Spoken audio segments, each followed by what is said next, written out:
ഇന്ന് ഞാനൊരു വെറൈറ്റി പപ്സാണ് തയ്യാറാക്കാൻ പോകുന്നത്. ശരിക്കും പപ്സിന് രുചി കൂട്ടുന്നത് അതിൽ ചേരുന്ന ആ ഒരു ബട്ടറിൻ്റെയും ഓയിലിൻ്റെയും ഒക്കെ ആ ഒരു ടേസ്റ്റാണ് കേട്ടോ. അപ്പോൾ നമ്മൾ പുറത്തുനിന്ന് വാങ്ങുമ്പം അവർ കൊഴുപ്പൊക്കെയാണ് ഉപയോഗിക്കുന്നത്. അപ്പോൾ ഏത് തരമാണ് അവർ ഉപയോഗിക്കുന്നതെന്ന് നമുക്ക് അറിയാൻ സാധിക്കില്ല. അപ്പോൾ നമുക്ക് കൊതി തോന്നുന്ന സമയത്ത് വീട്ടിൽ തന്നെ തയ്യാറാക്കി എടുക്കുന്നതായിരിക്കും ഉത്തമം. അപ്പോൾ എങ്ങനെയാണ് നമുക്കിത് തയ്യാറാക്കുന്നതെന്ന് നോക്കാം. അപ്പം നമുക്ക് ഈ പപ്സ് ഉണ്ടാക്കാൻ വേണ്ടിയിട്ട് ഷീറ്റ് തയ്യാറാക്കണം. അതിനുവേണ്ടി ഞാൻ ഇവിടെ ഒരു ബൗൾ എടുത്തിട്ടുണ്ട്. ഇതിലേക്ക് ഞാൻ 4 കപ്പ് മൈദ മാവ് ഇട്ട് കൊടുക്കുകയാണ്.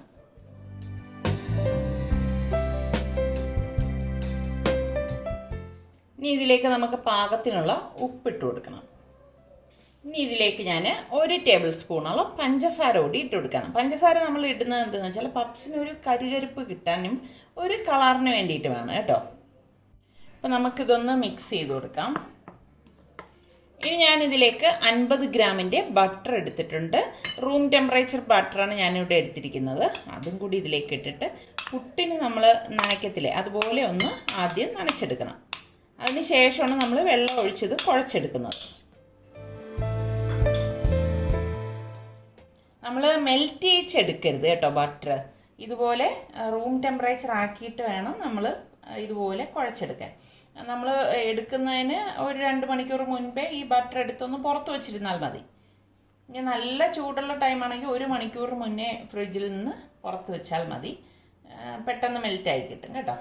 ഇതെല്ലാം നല്ലതുപോലെ നമുക്കിത് മിക്സ് ചെയ്യണം. അതായത് ഈ ബട്ടർ എല്ലായിടം യോജിക്കത്തക്ക രീതിയിൽ മിക്സ് ചെയ്തെടുക്കണേ. അപ്പോൾ ഞാനിവിടെ ഇതേ എല്ലാം മിക്സ് ചെയ്ത് എടുത്തിട്ടുണ്ട്. ഇനി നമുക്കിതിൽ വെള്ളം കുറേശ്ശെ ഒഴിച്ചിട്ട് നമുക്ക് ഈ ചപ്പാത്തി മാവിനേക്കാളും കുറച്ചൊന്ന് ലൂസായിരിക്കണം കേട്ടോ. ആ പരുവത്തിൽ ഇതൊന്ന് കുഴച്ചെടുക്കണം.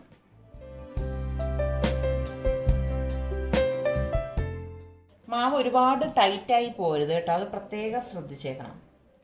ഞാനിപ്പോൾ ഇത് രാത്രി ഇതുപോലെ കുഴച്ച് വെച്ച ശേഷം രാവിലെയാണ് ഇത് തയ്യാറാക്കുന്നത് കേട്ടോ. അപ്പം നിങ്ങൾ രാവിലെയാണ് ഇതുപോലെ കുഴച്ച് വെക്കുകയാണെങ്കിലും ഒരു 5-6 മണിക്കൂറെങ്കിലും റെസ്റ്റ് ചെയ്യാൻ വെച്ച ശേഷം എടുക്കുന്നതായിരിക്കും നല്ലത് കേട്ടോ. ഇത് കണ്ടോ, ഈ ഒരു പരുവത്തിലാണ് നമ്മളിത് കുഴച്ചെടുക്കാനുള്ളത്. അതായത് ചപ്പാത്തി മാവിൻ്റെ ഇതിൽ നിന്നും കുറച്ചുകൂടി ഒരു ലൂസ് പരുവം, ഒരുപാട് ലൂസായി പോരുത്. ഈ ഒരു പരുവം കണ്ടോ, ഈ ഒരു പരുവത്തിനാണ് നമ്മളിത് കുഴച്ചെടുക്കുന്നത്. അപ്പോൾ ഇനിയുള്ളതെന്ന് വെച്ചാൽ നല്ല ശക്തമായിട്ടങ്ങ് കുഴച്ചെടുക്കണം. കുഴയ്ക്കുന്നതിലാണ് അതിൻ്റെ ആ ഒരു പരുവം ഇരിക്കുന്നത്. ഒരു 8-10 മിനിറ്റ് നന്നായിട്ട് ഇതുപോലെ ഒന്ന് കുഴയ്ക്കാം കേട്ടോ. ഇപ്പം ഞാൻ ഇതേ ടേബിൾ കൗണ്ടറിൽ ഇട്ടിട്ട് നന്നായിട്ട് കുഴച്ചെടുക്കാൻ.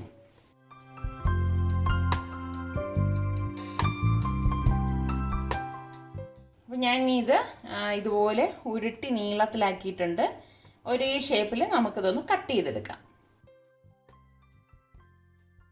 ഞാൻ ഈ ഒരു അളവിലാണ് ഇത് കട്ട് ചെയ്ത് ഉരുട്ടിയെടുക്കുന്നത്. ഇനി ഇത് നമുക്ക് ഒരു ബൗളിലേക്ക് മാറ്റാം.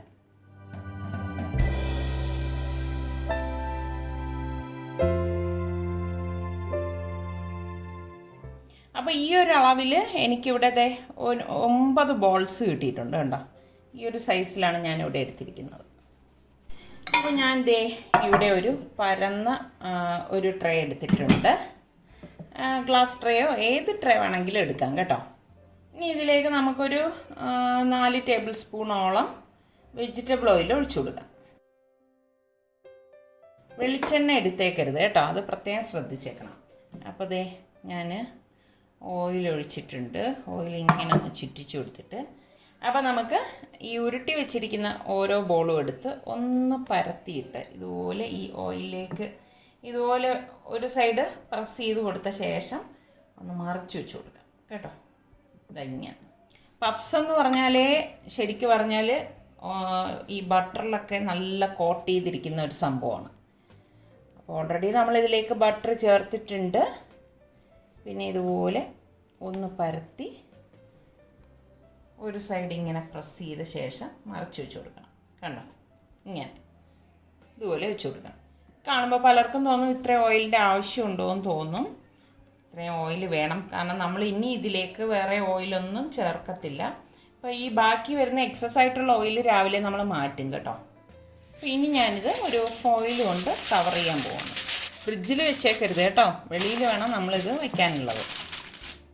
അപ്പം നമുക്ക് മസാല ഉണ്ടാക്കാൻ വേണ്ടി ഞാനിവിടെ ഒരു പാനിലേക്ക് 2 ടേബിൾ സ്പൂൺ ഓയിൽ ഒഴിച്ചു കൊടുക്കണം. ഓയിൽ ചൂടാകുമ്പോഴേക്കും ഞാനിവിടെ 3 സവാള സ്ലൈസ് ചെയ്തെടുത്തിട്ടുണ്ട്. അത് ഇതിലേക്ക് ഇട്ടിട്ട് വഴറ്റി കൊടുക്കാം. ഒരുപാട് കനം കുറച്ച് സ്ലൈസ് ചെയ്യണം എന്നില്ല കേട്ടോ. ഇതിന് ഈ ഒരു രീതിയിൽ സ്ലൈസ് ചെയ്തെടുത്താൽ മതി. ഇതോടൊപ്പം തന്നെ ഞാനിവിടെ 1 ടീസ്പൂൺ ജിഞ്ചർ ഗാർലിക് പേസ്റ്റും കൂടി ഇട്ടിട്ട് ഇളക്കി കൊടുക്കണം. ഞാനിവിടെ ഒരു ഓറഞ്ച് കളർ മുളകും ഗ്രീൻ കളർ മുളകും എടുത്തിട്ടുണ്ട്. ഇത് അധികം എരിവില്ലാത്ത മുളകാണ് ഞാനിവിടെ എടുത്തിരിക്കുന്നത് കേട്ടോ. ക്യാപ്സിക്കത്തിൻ്റെ മറ്റൊരു ഐറ്റമാണ് ഈ ഓറഞ്ച് കളർ മുളക്. അപ്പോൾ അത് നമുക്ക് ഇതിലേക്ക് ഇട്ടിട്ട് ഇളക്കി കൊടുക്കാം. ഇത് നമ്മൾ ഒരുപാട് വഴലേണ്ട ആവശ്യമില്ല കേട്ടോ. കാരണം നമ്മൾ ഈ പപ്സ് കഴിക്കുമ്പോൾ കണ്ടിട്ടില്ലേ, നമുക്കൊരു ക്രഞ്ചി ആയിട്ട് കടിക്കാൻ കിട്ടും. അപ്പോൾ ഇനി നമുക്കിതിലേക്ക് കുറച്ച് പൊടികൾ ചേർത്ത് കൊടുക്കാം. ഇതിലേക്ക് ഞാൻ 1 ടീസ്പൂൺ മഞ്ഞൾപ്പൊടി, 1 ടീസ്പൂൺ കുരുമുളക് പൊടി, 1 ടീസ്പൂൺ ഗരം മസാല പൊടി, 2 ടീസ്പൂൺ മല്ലിപ്പൊടി, 1 ടീസ്പൂൺ കാശ്മീരി ചില്ലി പൗഡർ, പാകത്തിനുള്ള ഉപ്പ്. നമുക്കിതൊന്ന് ഇളക്കി കൊടുക്കാം. പിന്നെ ഞാൻ ഇതിലേക്ക് 1 ടേബിൾ സ്പൂൺ ടൊമാറ്റോ കെച്ചപ്പും കൂടി ഇട്ട് കൊടുക്കണം. നന്നായിട്ടൊന്ന് ഇളക്കി കൊടുക്കാം. അപ്പോൾ നമ്മളുടെ പപ്സിൻ്റെ മസാല ഇവിടെ റെഡി ആയിട്ടുണ്ട്. പിന്നെ ഞാനിവിടെ കുറച്ച് മല്ലിയില എടുത്തിട്ടുണ്ട്. അതൊന്ന് കട്ട് ചെയ്തിട്ട് കൊടുക്കാം. ഞാനിവിടെ ഗ്യാസ് ഓഫ് ചെയ്ത് എടുത്തിട്ടുണ്ട് കേട്ടോ. ഇത് ജസ്റ്റ് ഒന്ന് ഇളക്കിയ ശേഷം ഇത് തണുക്കാനായിട്ട് മാറ്റി വെക്കാം. തണുത്ത ശേഷമാണ് നമ്മളിത് ഫില്ല് ചെയ്യുന്നത്. പിന്നെ ഇതിലേക്ക് വേണ്ടിയിട്ട് ഞാനിവിടെ മുട്ട പുഴുങ്ങി എടുത്തിട്ടുണ്ട്. ഇത് ഞാൻ 2ആയിട്ട് കട്ട് ചെയ്തെടുക്കും. അപ്പോൾ നമ്മൾ ഇന്നലെ കുഴച്ച് വെച്ച മാവ് ഇവിടെ റെഡി ആയിട്ടുണ്ട്. അതുപോലെ തന്നെ മുട്ട പുഴുങ്ങി എടുത്തിട്ടുണ്ട്, മസാലയും തയ്യാറാക്കിയിട്ടുണ്ട്. അപ്പം നമുക്കിനി ഇത് എങ്ങനെയാണ് ഫില്ല് ചെയ്ത് റെഡിയാക്കുന്നതെന്ന് നോക്കാം. പിന്നെ ഇത് എണ്ണയിലും ഇങ്ങനെ മുങ്ങി കിടക്കുന്നതുകൊണ്ട് നിങ്ങൾ ആരും വിഷമിക്കേണ്ട, കാരണം ഈ എണ്ണ നമ്മൾ മാറ്റും കേട്ടോ. അപ്പം നമുക്ക് എങ്ങനെയാണെന്ന് നോക്കാം. ഇതിങ്ങനെ എടുക്കണം. നല്ല സോഫ്റ്റ് മാവായിരിക്കണം കേട്ടോ. എടുത്തിട്ട് വീണ്ടും നമുക്കൊന്ന് ഉരുട്ടിയെടുക്കാം. ഉരുട്ടിയിട്ട് നമുക്ക് ഈ ടേബിൾ കൗണ്ടറിലേക്ക് വെച്ച് കൊടുക്കാം. വെച്ച് കൊടുത്തിട്ട് ഇതുപോലെ ഒന്ന് പരത്തി കൊടുക്കണം. മാക്സിമം കനം കുറച്ച് കൈകൊണ്ട് ഇതുപോലെ ഒന്ന് പിടിച്ചാൽ മതി. അതിങ്ങനെ വരും. വന്ന ശേഷം നമ്മളിതൊന്ന് ഫോൾഡ് ചെയ്യും. അപ്പം നമുക്ക് ഇതിനെ ഇതുപോലെ ഒന്ന് ഫോൾഡ് ചെയ്യണം. ഇതുപോലെ ഒന്ന് ഫോൾഡ് ചെയ്തെടുക്കും, ഒരു പോക്കറ്റ് പോലെ. വീണ്ടും നമ്മൾ ഇതിനെ ഒന്ന് പരത്തിയെടുക്കും. വീണ്ടും നമ്മളിതിനെ ഫോൾഡ് ചെയ്തെടുക്കും.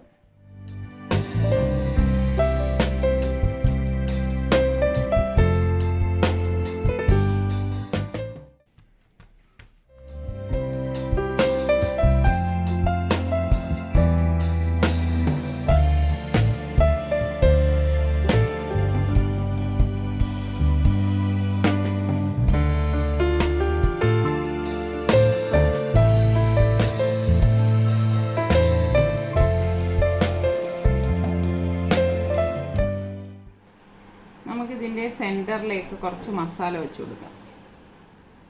ഇനി ഇതിലേക്ക് നമുക്ക് ഒരു മുട്ട ഇതുപോലെ വെച്ച് കൊടുക്കാം. ഇങ്ങനെ ഒന്ന് ക്ലോസ് ചെയ്യാം.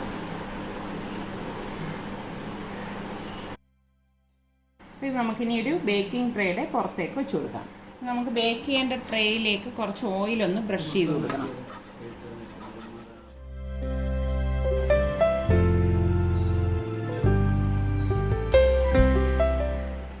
സോഫ്റ്റ് ആയിട്ടാണ് ഈ മാവ് ഇരിക്കുന്നത് കേട്ടോ.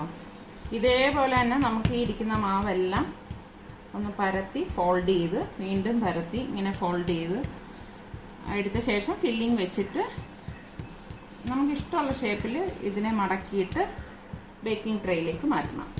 ഈ സമയം ഞാൻ ഓവൻ 150 ഡിഗ്രി സെൽഷ്യസിൽ 10 മിനിറ്റ് പ്രീ ഹീറ്റ് ചെയ്യാനായിട്ട് വെച്ചിട്ടുണ്ട് കേട്ടോ.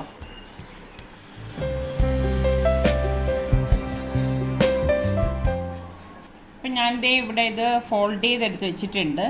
ഞാനിവിടെ ഒരു മുട്ട എടുത്തിട്ടുണ്ട്. ഈ മുട്ട ഒന്ന് അടിച്ചിട്ട് ഇതിൻ്റെ മുകളിലേക്കൊന്ന് ബ്രഷ് ചെയ്ത് കൊടുക്കാം.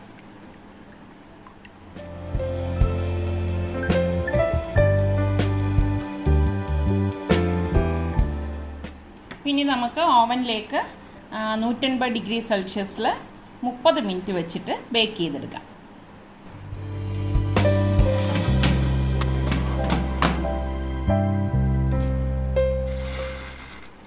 അപ്പം നമ്മൾ ഈ ഗ്ലാസ് ബോളിലേക്ക് ഒഴിച്ച ഓയിലൊക്കെ ഇതുപോലെ തന്നെ ഉണ്ട് കേട്ടോ.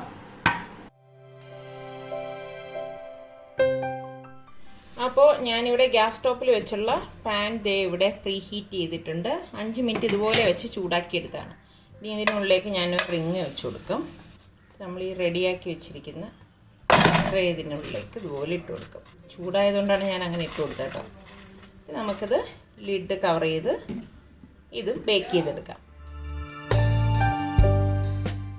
ഇപ്പോൾ നമ്മൾ ഗ്യാസ് സ്റ്റോപ്പിൽ വെച്ചിരിക്കുന്ന പപ്സ് ഇവിടെ റെഡി ആയിട്ടുണ്ട് കേട്ടോ. നല്ല ഒരു ഗോൾഡൻ കളറായി വന്നിട്ടുണ്ട്. ഞാനിത് പ്ലേറ്റിലേക്ക് മാറ്റുകയാണ്.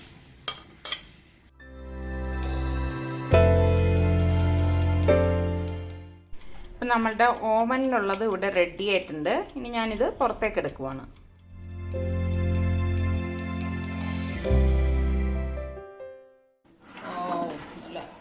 അടിപൊളി മണമാണ് കേട്ടോ വരുന്നത്. അപ്പോൾ നമ്മളിതേ ഓവനിൽ വെച്ച പപ്സ് ഇവിടെ റെഡി ആയിട്ടുണ്ട്. അതുപോലെ തന്നെ ഗ്യാസ് സ്റ്റോപ്പിൽ വെച്ചതും ഇവിടെ റെഡി ആയിട്ടുണ്ട്.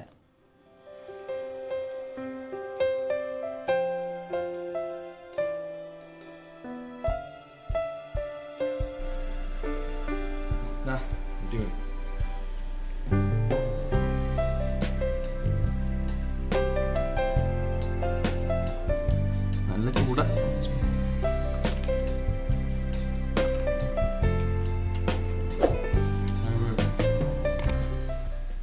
എനിക്കൊന്ന് ചൂടോടെ തിന്നാനാ നല്ല ടേസ്റ്റ്. പക്ഷെ കുറച്ച് തണുക്കണം, അതാ പക്ഷേ.